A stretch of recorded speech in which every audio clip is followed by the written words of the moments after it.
We're live. Good evening, my lovely people. Howdy, howdy. Your mouth just moved as I said that. My mouth just moved. Yeah, you know how some people, when they talk, other people, it's like their mouth moves to it? Oh, shut up.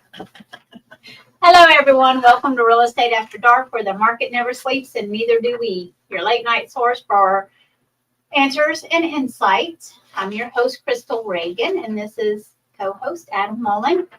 And tonight, what are we going to be talking about, Adam? I'm not the host. You're the co-host. It was my idea. Oh. So, therefore, Gotcha. make sense? Whatever floats your boat. You're like, but hey, I'm the one that sets all this crap up. But tonight I help, right? Right. You did. You actually got everything connected and Yeah. The light ain't on, but that's okay because it makes Yeah. it dark. oh well. Yeah. Did it go dead? Because it's still light outside, but It's still light up. you ain't got to know that.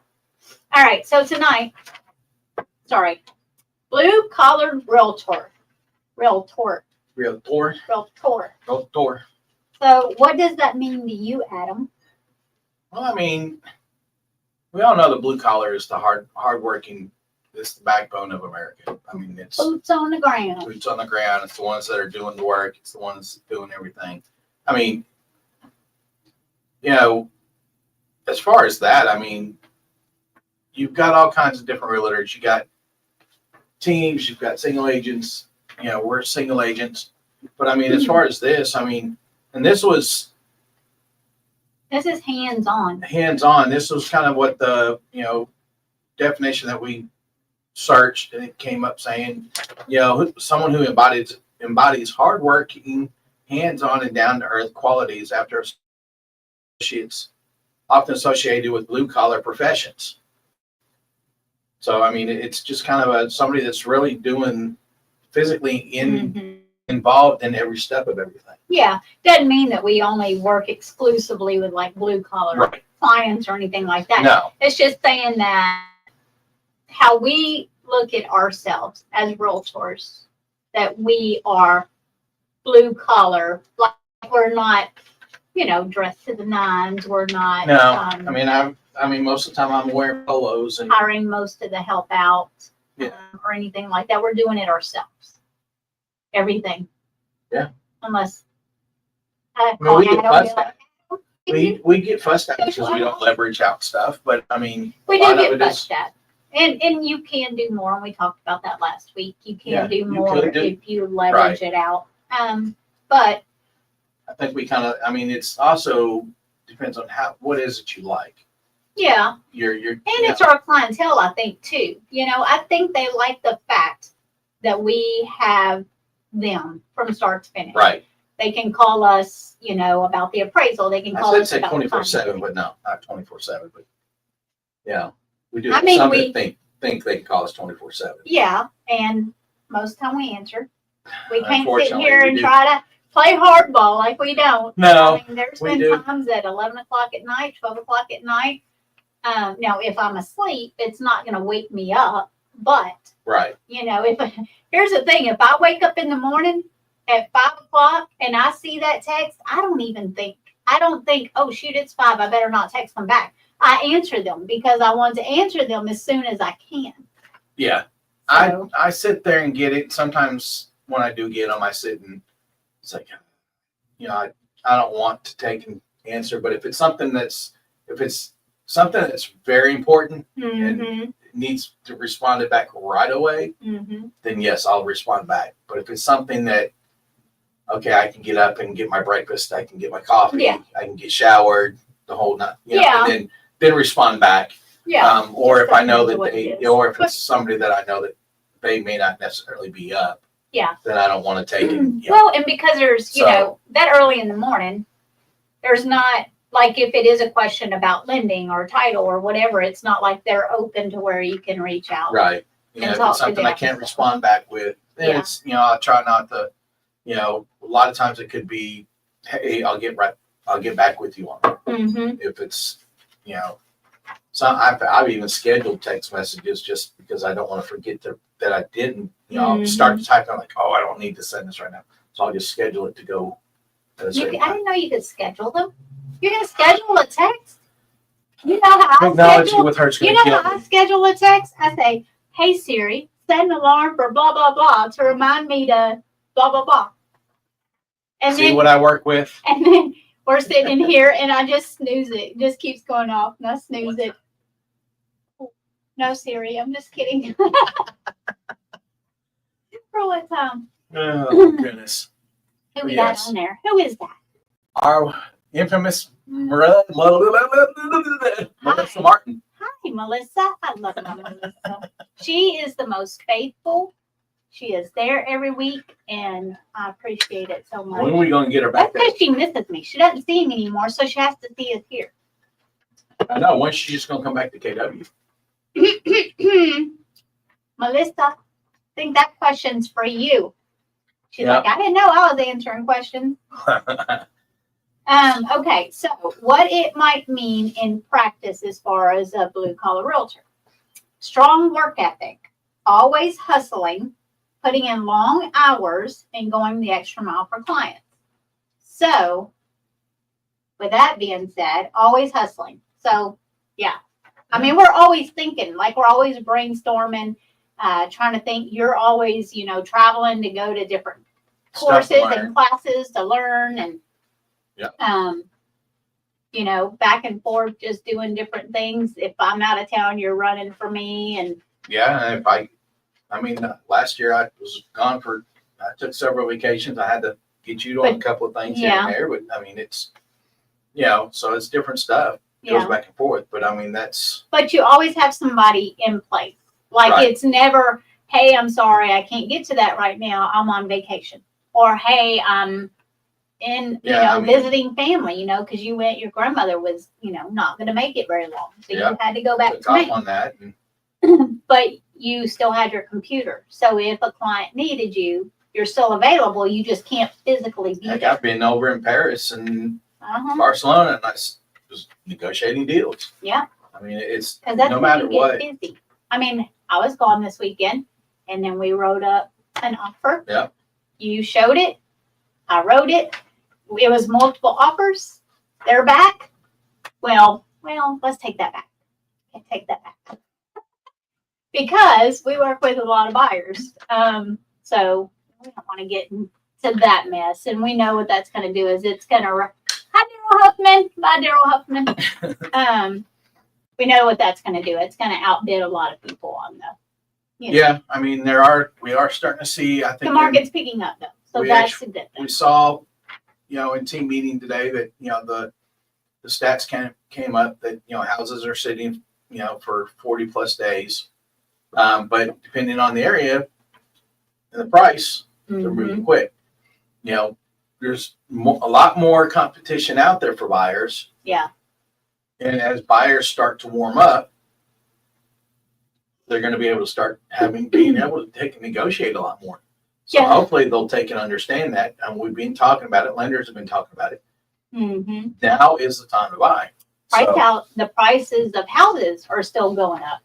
And that's what we're going to get into is, Yeah, and it's the stuff they're seeing come down is just where it's been on for a little while, and they need to hurry up and get it sold because of whatever their situation is, or so forth. But I mean, there's all kinds of different stuff on it. So yeah. But I mean, we're always always hustling and always putting in long hours because we've got to keep up with the market. The market is changing constantly. Yeah. So you got to keep up with the market. So we're constantly got to keep up with what's going on and paying attention. And then we never know. I mean, there's so many, we're doing sellers, we're doing buyers, sometimes we have investors. Yeah. So, I mean, we've always got to be engaged on what's going on. I mean, so it's like even trying to go have dinner, we're not really, we're going to have dinner with our spouse. Yeah. But yet, what are we doing? As soon as the phone, something happens, I mean, so we're always working. Yeah. And, sometimes, I mean, it's so hard, because I know my spouse is just as important, more important than clients, and they should be. but they don't always feel that way because when the phone rings, we do sometimes, like I'll just answer it. I don't say excuse me or anything. And then after I get on the phone, I realize what I did. And it's like, that was. Me and Melissa went through, Yeah. my wife, Melissa. Yeah. We went through stuff like that. And because, she also works in a She's busy business that too. is, her phone can ring at any time and with issues at a store. Mm-hmm. So, but we've had to learn to, and it took a bit because it takes a lot. Yeah. To realize, and but it's like, oh, Yeah. But you can't not answer it. No, because you have to learn, and you have to. You just we've gotten where we can, without saying it. Yeah. We can tell each other. Yeah. Yeah. Oh, sorry, I got to grab this, or And I think you learn each other, especially after as long as y'all been married. So it just works. Is it, Yeah. the best thing to do? Maybe not, but at the end of the day, y'all understand. So no hard feelings. No. So sometimes it gets, after a while, it kind of builds up a little bit, but you have to take and break out and separate that time and make the time for each other. Mm-hmm. Oh, for sure. It is. So it says going the extra mile for clients. What's an example of? We just had one minutes before we hopped on. Like literally 4 minutes? Like 4 minutes. It was like, hey, click. Yeah. Brainstorming on how to solve a problem. And here we, hopefully, fingers crossed, we'll see what Sam comes up for us. Sam is going to come through for us because Sam is the man. Yep. So, we'll take and see what happens with that. But, it's always thinking problem solving and, but like going the extra mile, we think outside the box, but like I remember a deal that, was something to do with the survey, and I can't remember what it was on that Highway 64 when I sold it the first time. Something to do with the survey. I had to go to Chattanooga, or they were wanting to mail something from Chattanooga. I was like, no, I'll go to Chattanooga. I'll get it, and then I'll bring it back. Kind of like you did the same thing over some kind of title. It was title affidavit of heirship. We had to have an affidavit of heirship. We were closing like in 24 hours, and the guy finally got it like that, and we were like closing the next morning. But I literally drove all the way to Gordonsville and met him at 6, 7 o'clock at night to get this affidavit of heirship and brought it back. Yeah. And got it to the title company first thing in the morning, just so we can close a few hours later. Yeah. And but I think, or something like that. I forget what the time frame, but it was late in the evening. I know it was dark when I got home. I'll tell you, there was this one. I think this was like maybe my second or third client.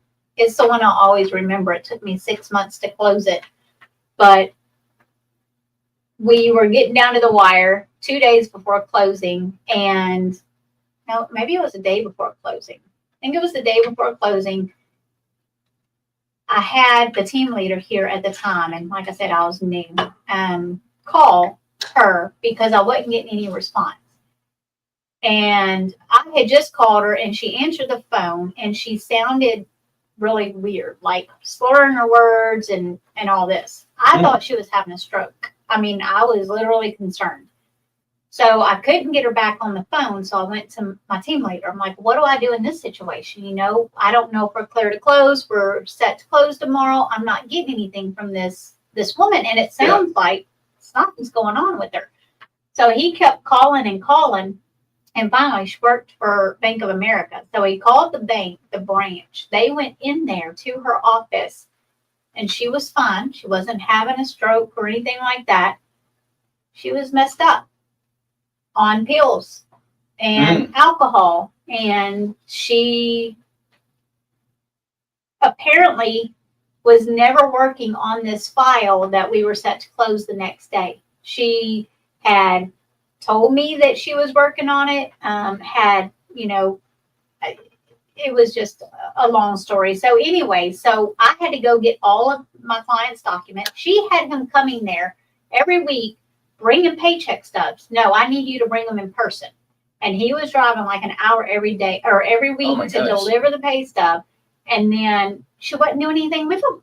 Didn't do anything. Well, I mean. So hold on. I went down there to get the paperwork because I was going to send him to another lender. I needed all of his docs. She refused to send them to me. So I went down to the bank. Goodness. And I'm like, I need this man's documents. And I was telling the teller, because I've never met this lender. I didn't know who she was.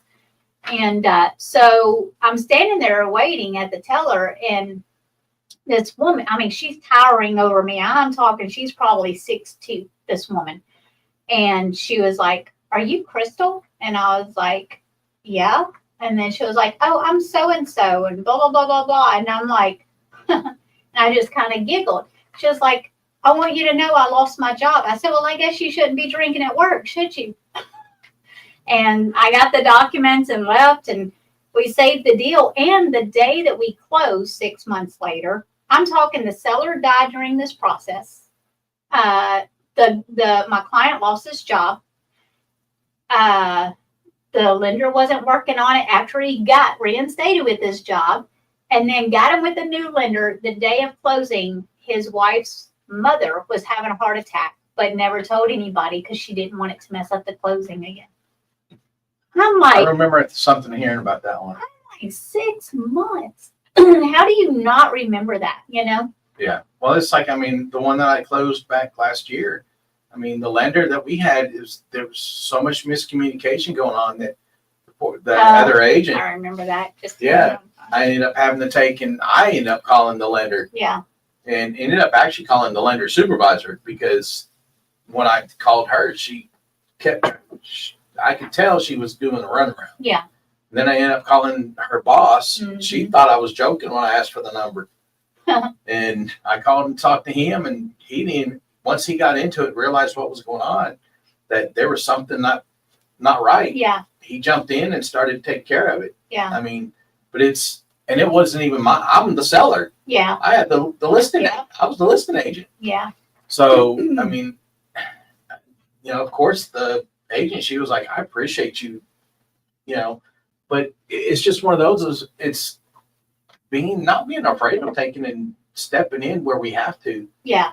To resolve a problem. Mm-hmm. So, I mean, there's been several different things that I've gone. I think I even I made a broker mad because he went, him and his daughter, they weren't responding. And yeah, I ended up my client ended up connecting with the sellers, and we ended up figuring stuff out. And yeah. I sent them documents because they weren't getting a response from him, and we were on a time schedule. Yeah. I mean, it was fixing. We had to get stuff. He called me and chewed me out. And, yeah, well. And then, tried to, and then he turned around and apologized to me after. Yeah. It's like our clients are our kids. I've noticed that with us. And, it's like if you mess with our clients, you're messing with us, Yeah, when you start, and it's not about, some people it's not about the money. It's about the fact that it's like, it's like our clients are depending on us to guide them to get the job done. Yeah. And, if we don't step in where we know we have the knowledge and the skills and the understanding of the process, then we can't, when they don't. Yeah. It's we have to do what we got to. Mm-hmm. So, yeah. It's definitely going the extra mile of making sure that the deal gets to the closing table. Mm-hmm. And that's the biggest part about being agents. Yeah. I know Andrew said your trip to Memphis. What was that about? Oh, God. And that was for a piece of land. Piece of land we didn't know if it perked. So one of the heirs lived in Memphis. And I remember the buyer or the listing agent actually rode with me to Memphis. We had to go there to get something notarized because it had to be the original copy. And this guy didn't do computers. He was just just ghetto countryman, it was a bunch of land in Christiana, and there was this long lost heir. So anyways, we drove out there. And this agent, she talked the whole time. And that's when I was going through little bats of anxiety. Oh my God, I thought I was going to die on that trip. So yeah, I drove there to get that sign, got all the way back for the title company. It didn't even perk. And that would have by the time I drove out there, I wouldn't have even made any commission. And it was just a piece of land. They were going through a builder, so it's not like, but I mean, that's things that you do just to solve the problem, to get the job done, whether you make money or not, know. I mean, doing it the last 8 years, I mean, it's been numerous different things that I've jumped through hoops to, I remember doing a deal and at 11 o'clock at night, I'm working this deal back and forth with my clients and the agent. And they said, yes, well, we're good. My clients are good with it. Mm-hmm. I'd sent him stuff. He said, we'll take and get it binded first thing in the morning. Turn around and calls me the next morning, or I haven't gotten it back. I'm in a class. I forget what it was I was taking, but it was probably one of my CE credits. Yeah. And never heard anything. We got a break. I texted him back. He said, well, I'm sorry, but my clients decided to go with a different offer. But you already said and told us that we were good. Mm-hmm. Your clients just can't sign it and it was storming that night. Yeah. It was raining and stuff. There was no reason for you to believe that there was no reason to, so I went off. Yeah. And, we literally, I blew a gasket. I kind of went off. I wasn't mean or anything. Yeah. I just really told him, I said, that's wrong. That's not how you do business. That's not how you do business. It's not the way you do things. Not professional. It's not exactly. And it was probably by the time I got out of that class, after I even tried to get our broker involved, he said, but you didn't have anything signed. He said, we're kind of, but they actually called me back that afternoon and said, hey, look, my clients felt bad. They want to apologize, blah, blah, blah. And they signed the documents and sent it to us. Sounds like the other deal fell through. Something. I don't know. I don't care. Yeah. But you got it. All I did was I know that my clients were happy at the end of the day and we got it, saved it. So and that's another thing in this business is you've got to learn to read agents. It's like, it's funny how when they have a listing, they're so chipper, and they're so excited to talk to you. Mm-hmm. But then when you're submitting an offer, it's kind of nonchalant, like, okay, email it over. Because, I guess you got to put your game face on, but be the same throughout all of it. Be fair, to everybody. Be honest. Yeah. Be honest. Be honest and the right thing. That's. So, here's what's funny. Because there is a lot of that out there of not being honest, to where you, as an honest person, feel like you have to prove yourself. Does that make sense? So, like, last week, that house went under a contract on Red Oak that's been on the market for a minute. Yeah. So went under we had a second showing. She kept talking about putting an offer in, and so then an agent in our office scheduled it, for a showing. We weren't under contract yet, but I let him know. I said, hey, just to let you know, we are supposed to be getting an offer in. They're waiting on this or that, and they're going to submit an offer. But I'll let you know if they do. But then, as I sat there, I'm like, he's going to think I'm saying that just to pressure him into putting an offer in, as fast as he can. So I felt obligated to send a screenshot, not of her phone number, but just saying, hey, they have decided to proceed. I will have you something later today to say, hey, I'm really being honest about this. And of course, he's like, well, I know you. I know you're telling the truth. But it's sad that we got to feel that way. You have to. I just went blank on the word, but you have to define yourself. You have to just Mhm. show, exactly, hey, I'm being Yeah, not I'm being sending, transparent. I'm yeah, not, being I'm transparent not about it. being tricky to And I try think to with the get change, you. I think it also comes from what we've gone through this Oh, past year with yeah. with stuff. Yeah. So I mean, we're having to make sure that we are being more Mhm. of that. So Well, I have learned though, and you've learned, I never ever tell my clients we're getting an offer until it is in my inbox. Do I tell them we have an offer? Because, they call, they get so excited after a showing, mhm. they go home, they start calming down and cooling down. And that's why I have, other people do my open houses, because I always tell the seller, it's like I don't represent both sides. So if I send somebody else to do the open house who has a computer, like you always have your computer, if someone comes in and they are hot on your property, you're there to write it up, and they can Right. have their own representation, not risk losing the buyer. And then you get, a lead too, or whoever does the Right. open house. I mean, it gets taken care of. So Yeah. hands-on approach, Mhm. willing to roll up your sleeves, whether it's whether it's staging a home, helping move furniture, guiding first buyers through every step. I mean, Yep. I can't think of anything that we aren't hands-on. Yeah. Yeah. More than anything. I mean, as far as we're constantly doing stuff. I mean, I've met clients in places to get things signed or Mhm. pick up documents to bring it, Yeah. So I mean, and I know that you've helped, you've had stuff done on places. Mhm. Yeah. Well, I, just got back from Juan's place, and me and Andrew getting that ready for rental.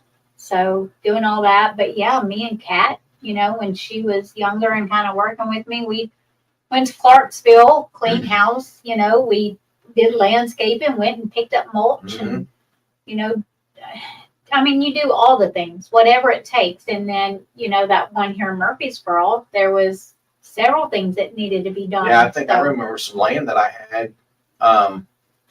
The old gentleman, he couldn't take and cut it. And yeah, I mean, the I grass remember was, that. and I paid for a couple of times. I think I paid for somebody to go out there and cut down the front part of it so it Mhm. looked decent from the road. Yeah. Even though it was like 30 something acres. Cool. But it wasn't that much that we cut, but it was just from the road to the tree line. Yeah. Just to kind of clear up so they can see, because we wanted to make sure they saw what Mhm. was part of the road frontage area. Yeah.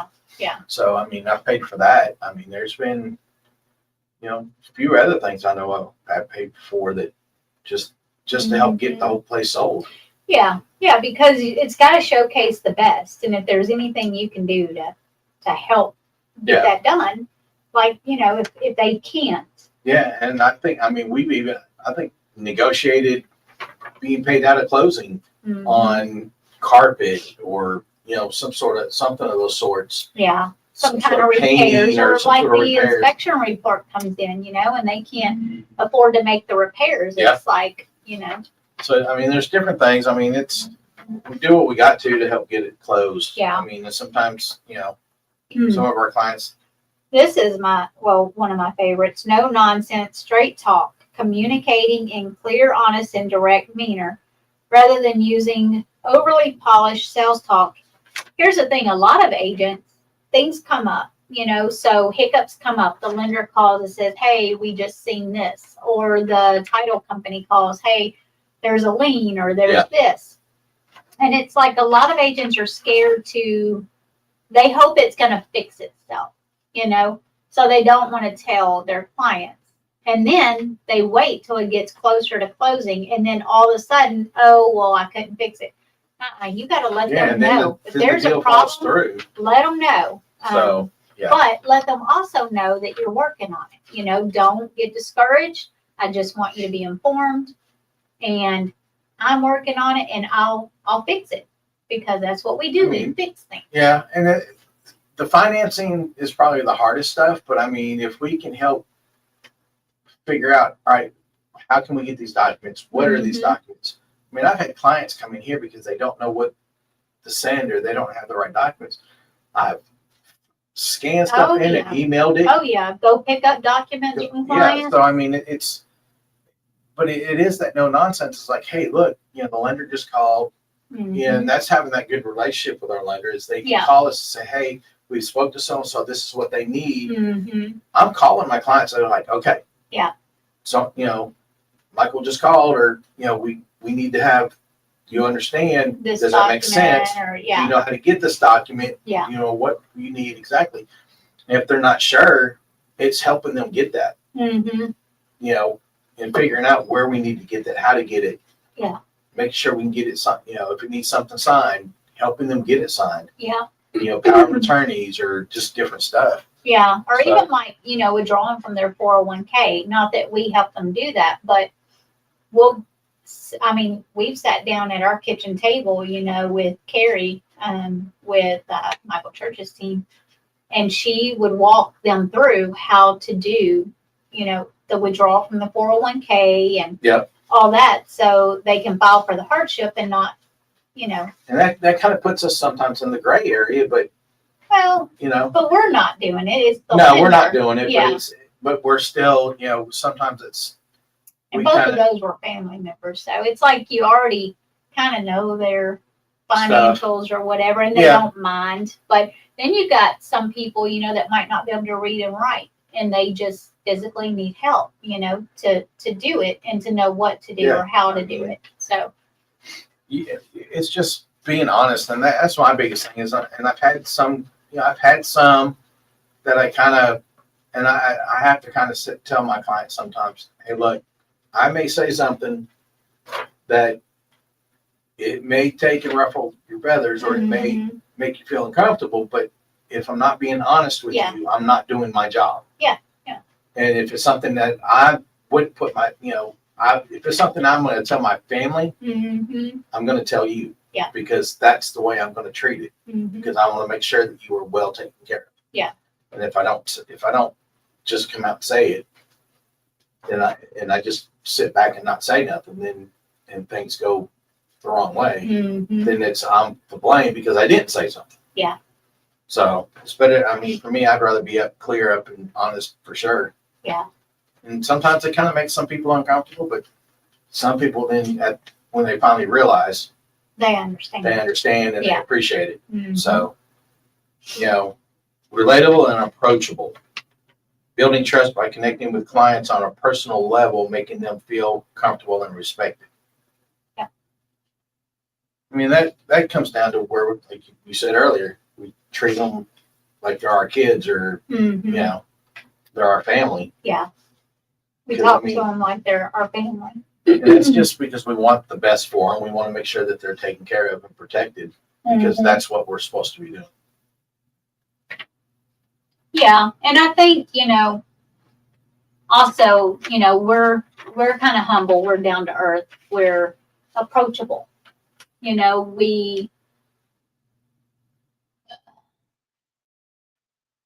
What am I trying to say? I mean, I don't know. It's kind of that. It's like we want you to know that you can come to us with any kind of issue or thing that pops up. Don't be embarrassed about it. Don't be ashamed of anything. You can talk to us about anything, and I feel like our clients know. And even our non-clients, I've got several that I've been working with now, I think for probably about a good year and a half, helping them rebuild their credit. And they still, will call me and say, hey, we're doing this. What do you think? Oh, yeah. And they're not they haven't even bought a house yet, but they feel confident enough in talking to me, saying, hey, this is what we've done. This is what we're doing.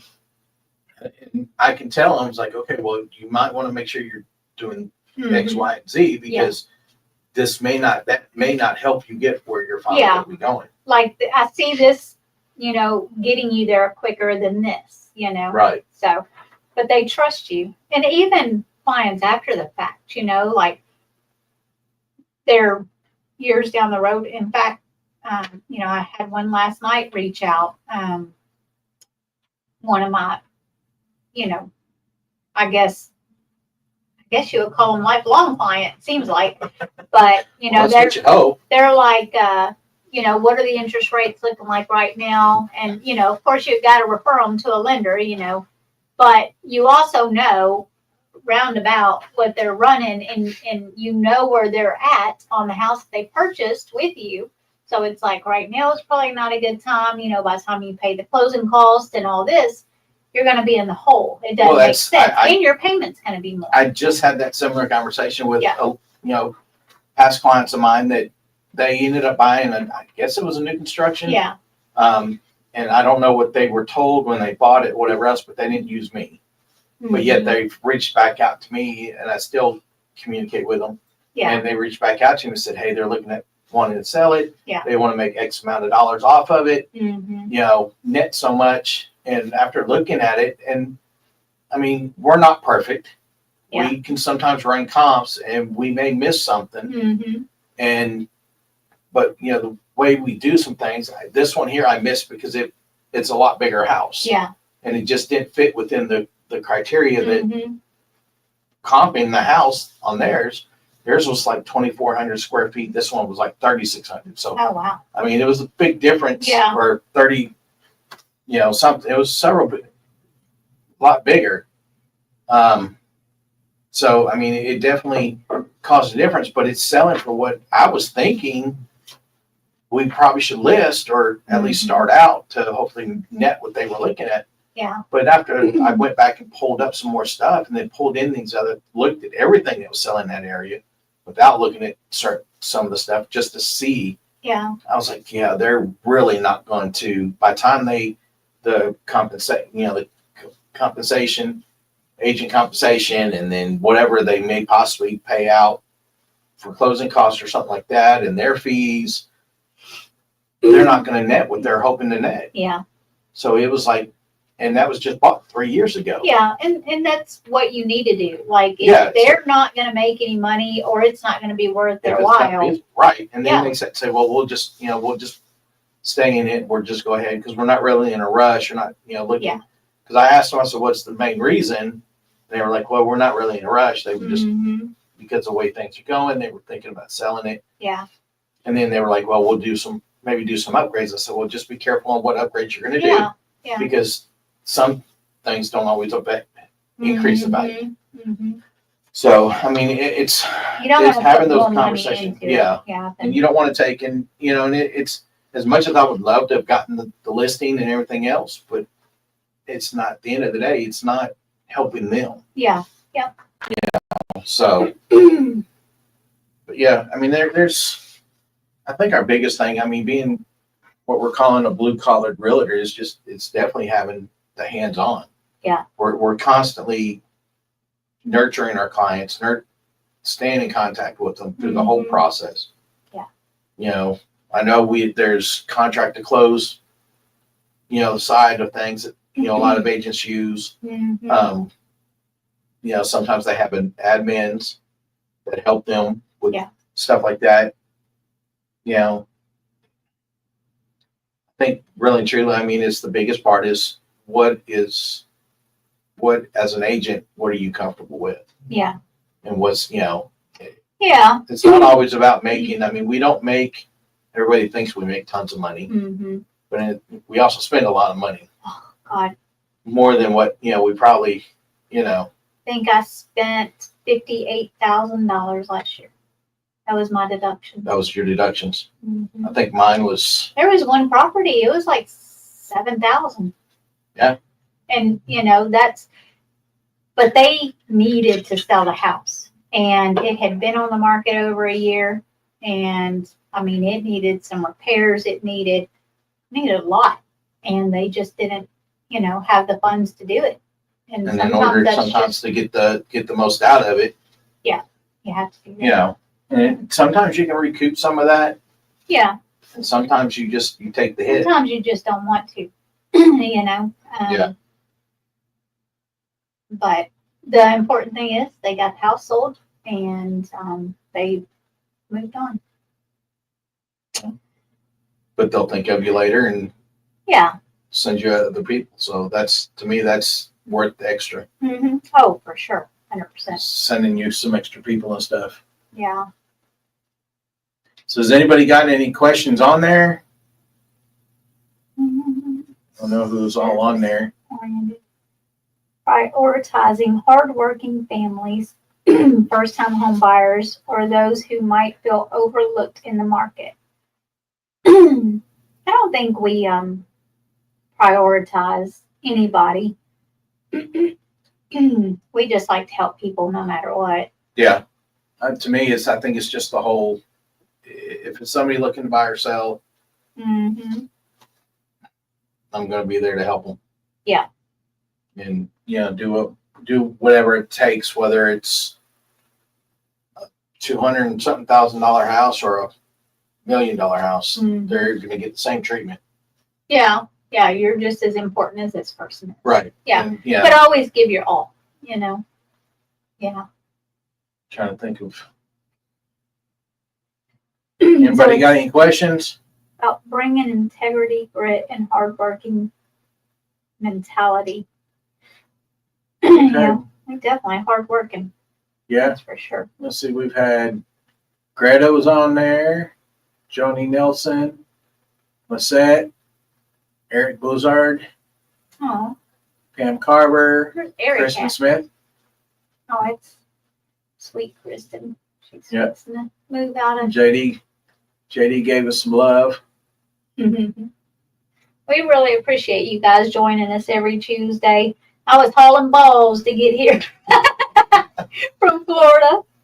We did take the back road though, the last little bit. I think Pulaski, we got off and put the top down. It was nice. Nice. So you all didn't take the Jeep down? No, we took the car with Sophie, a crackhead, in it. So she was not a fan going down. On the way back, she was calm, but she could still have some Benadryl left in her. I don't know. But she was calm this time coming back, even with the top down. She, yeah. So I'll tell you about the last time we went down. I've been having that issue with my car and stuff. So I was on the phone with GM's customer service. Well, apparently she was working from home, and she had a fire or a smoke detector going off in the background. So it was chirp, chirp. I mean, just how it does. Needed the battery replaced. Sophie hates that sound. But how are you going to be working at home and on customer service and not? There's a lot of that. But not know that you need to change the battery? How professional is that? Anyway, Sophie hates that noise. And when I say she hates it, she could not get out of the Jeep. She could not get away from that noise because I couldn't let the woman go. I'm trying to have my conversation. Well, Sophie is so ready to jump out of her skin that she's climbed all the way to the back of the Jeep, to the back, and she's standing on boxes, clawing, trying to get out the back window. And she's shaking, and I'm like, Jennifer, my sister, went with us, and she was like, what is she doing? And Angel's like, she hates that noise. She literally hates that noise. And I was like, yeah, it's the smoke detector that this woman has in the background. And thought maybe she would hear me say that and she would change her batteries. She did. I don't know. She might have. Who knows? Doubt it. My nephew, it's been 2 years. Every time I talk to him on the phone, things still beeping, still chirping. And I'm like, Adam, do you not hear that? Is he going to jump on him? Let's see. Andrew said you left the part out where I was also on the phone with my boss at the That's right. time. His boss called at the same time. And I'm like, Sophie's being a crackhead, and I'm on the phone with this woman, and yeah, it was bad. But anyways. But yeah. All right. So Hey, we're down to so- 15 minutes. So what does blue collar realtor mean to you? Melissa, what about you? Oh, Melissa's the same way. She's gone and done work for people and their house, and Yeah. I remember her first deal was one that, and them poor people ran her ragged just with questions, and this was even after they closed. And she would reach out to me because I was the listing agent. And she was like, I got another question for you. But I think they even come back to her after that. I don't know if they sold that house or if a family member was fine or something. I don't know. Yeah, I mean, really, truly, when I think of it, it's more or less, it's just somebody that's just, they're not, they're in there for the long haul. Yeah. They're in there to Working take care of overtime. working overtime. I mean, look at us. I mean, here it is. We're doing this at 7 o'clock at night. Yes. After you've done been here all day. Yeah, I've been here pretty much all day, making calls and trying to work, helping other agents. Yeah. Well, and that's another thing with you, you mentor, so you try to help other agents understand, the type of work you do, and that's, hopefully the way, they'll follow suit. What did he say? Middle class tradespeople, John and Chick. Oh, John Chick, yes. John and Gianna said. Yeah. Yeah, I mean, that everybody kind of thinks of it as, middle class people, but I mean, it's really true. I mean, for us, we're thinking of it as hardworking. Yeah. As far as hardworking, dedicated, to our clients, and just being there 100% instead of, even though we may have 5 or 6 at one time, we may have 1 at one time, they all get treated the same. Mm-hmm. We're all getting taken care of. Andrew will say, I don't know how you keep stuff straight in your head because, having multiple deals, and half the time, I don't even put it on the board, but that's what Siri's for. Siri, don't talk to me. Setting reminders or whatever, but it does stick with you. I can't remember what I ate for dinner yesterday, but I can remember where I'm at in the deal at all times. I don't know how I do it either. Yeah. Just constantly being it's because you're constantly involved with every step of it. Yeah. So, I mean. Yeah, you don't ever have that wonder, like, I don't know. And even, some agents will have offers written for their clients instead of them do it. And that makes me so nervous because I tried that one time and I was on pain medicine. That's when I had that kidney stone. I'd been at the ER, and the agent that wrote it up for me forgot to include closing costs. She didn't even ask my buyer, hey, do you need closing costs? What are your financials? But luckily that one did not go through. We got outbid on it, thank God. But, that's just another thing of things happen for a reason, Right. And yeah, I'm a big believer in everything happens for a reason.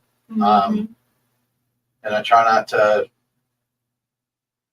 let my clients get discouraged. Yeah. When stuff happens. And, I've had several things that sometimes it's like, let's work through this. We'll figure it out. Mm-hmm. I know that one of the deals I had, I mean, because of it was kind of a wonky situation, whatever else, but I mean,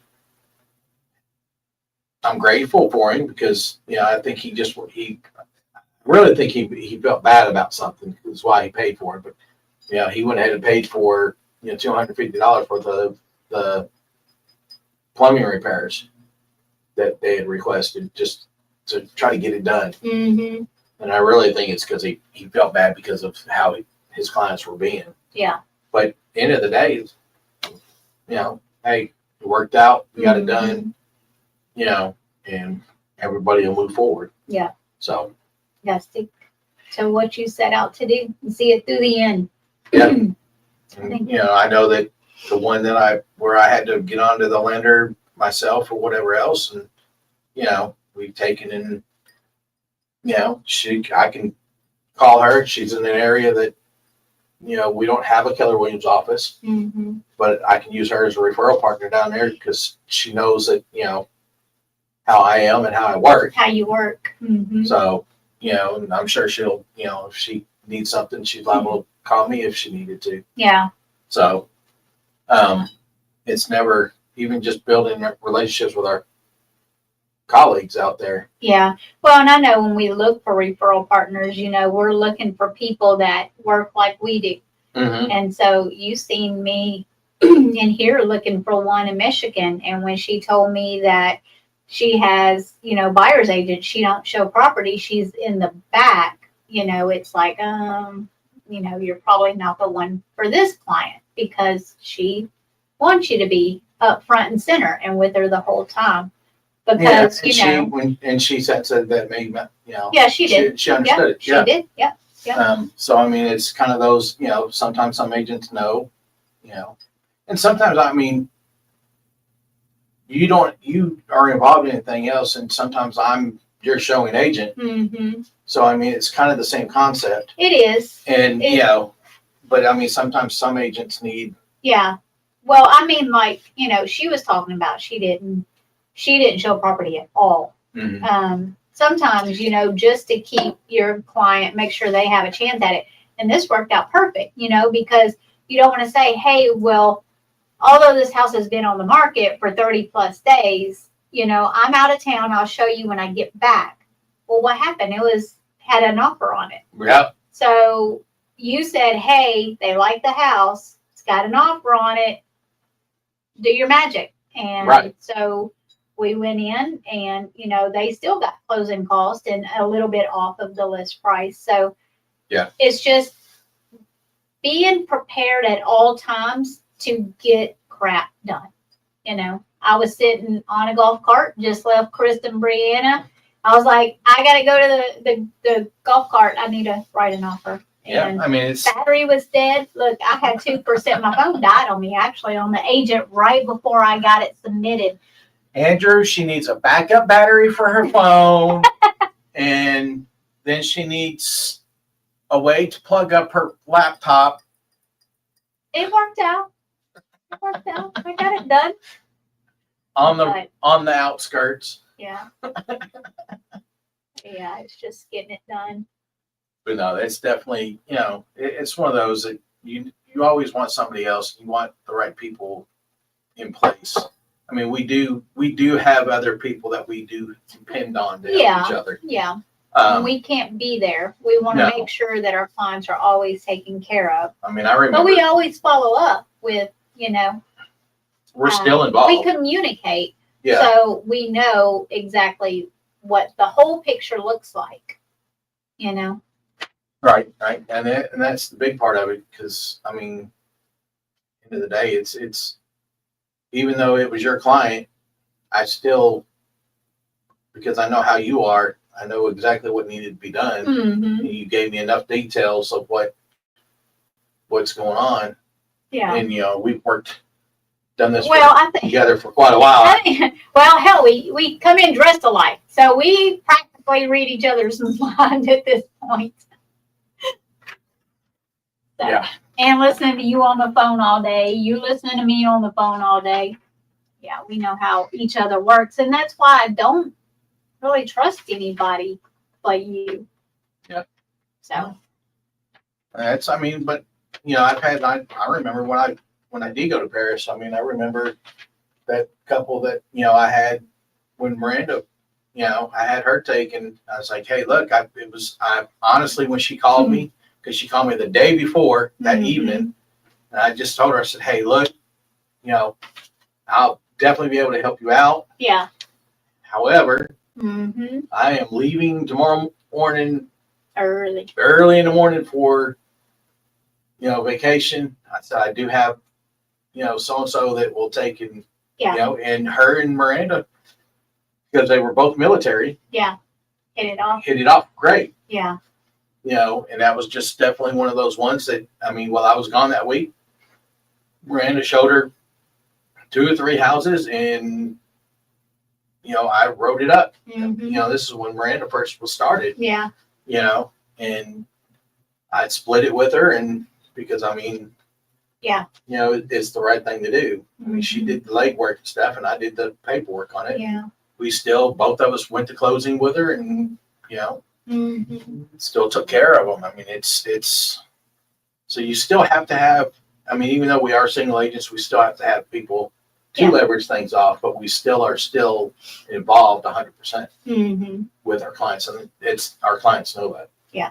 So, Yeah. 100%. any other questions? Nobody? Mhm. Y'all are quiet tonight. Yeah, we're I not still even feel just like I'm getting any floating. kind of feel like you're floating. I hate that feeling. That's a bad thing about traveling. Riding so Office far. will be quiet tomorrow. Are you not going to be here either? No, I'm not coming in tomorrow. Yeah, we don't ever come in on Wednesdays. Just note to yourself. But that don't mean we ain't working. We're We're still working from working. home. Yeah. Just kind of being most of the day here on Tuesday. Yeah. I kind of my poor dog. Well, I gotta needs go the have attention. this fixed. What are you gonna That's get what- fixed? I'm telling you, I look like a little bowl cut. Like Andrew put the mixing bowl on my head and just cut around it. I don't know. So what that's was the going on. reality of what happened. Might as well be. Andrew, you're getting blamed for it. So anybody got any questions out there? Doesn't look like it. Nothing. Nobody's got anything to ask us. No suggestions. Doesn't have to be on the subject. No.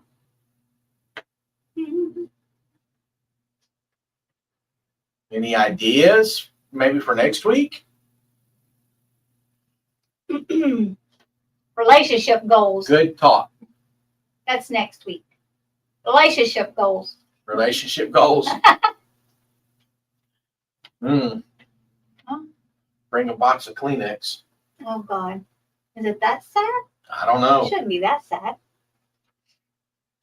Make sure there's no weapons. Weapons?